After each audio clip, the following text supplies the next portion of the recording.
అందరికీ శుభోదయం. ఈరోజు మన యాక్టివిటీ జీవిత చక్రం. విభిన్న జీవిత చక్రాల గురించి చర్చించడం, అర్థం చేసుకోవడం. కార్యకర్త ఫ్లాష్ కార్డ్, చార్ట్ పేపర్స్, వార్తాపత్రిక కటౌట్లు మొదలైనవి సమకూర్చుకొని ఆధార్శీల పేజీ నెంబర్ 152 నుండి 153లో ఉన్న యాక్టివిటీస్ పిల్లలతో చేయించాలి. ఇక్కడ ఒక అంగన్వాడీ కార్యకర్త ఈ యాక్టివిటీ పిల్లలతో చేయిస్తున్నారు. వెళ్ళి చూద్దామా? Hi, good morning. ఇప్పుడు మనం మానవ జీవిత చక్రం, కప్ప జీవిత చక్రం, సీతాకోకల జీవిత చక్రం అన్ని తెలుసుకుందామా? మొక్క విత్తనం అంటే ఎలా? ఫస్ట్ మానవుని జీవిత చక్రం అన్నమాట. చూడండి, ఫస్ట్ అమ్మ కడుపులో ఇలా ఉంటాడు, తర్వాత ఇలా చేయలు బేబీ లాగా వస్తాడు బయటికి. ఇక్కడ చేయలు కూర్చొని ఉన్నాడా, ఇక్కడ టీనేజ్, ఇక్కడ పెదవుస్, ఇక్కడ తాత అంటే ఇక్కడేమో పిండము, బేబీ, బాబు, టీనేజ్ వయసు, అమ్మా నాన్న వయసు, తాత వయసు. రేపు మీరు కూడా పెద్ద అయినాక ఇలాగే వస్తారు.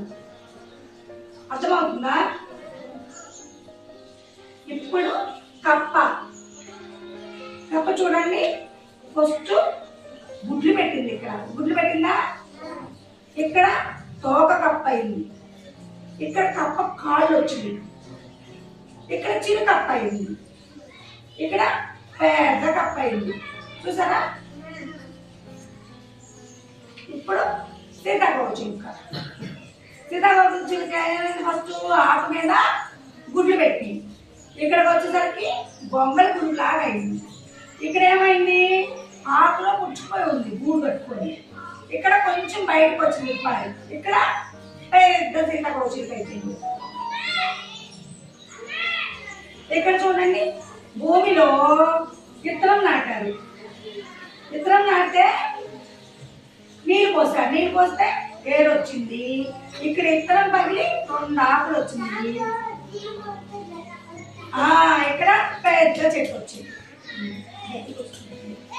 చూసారు కదా?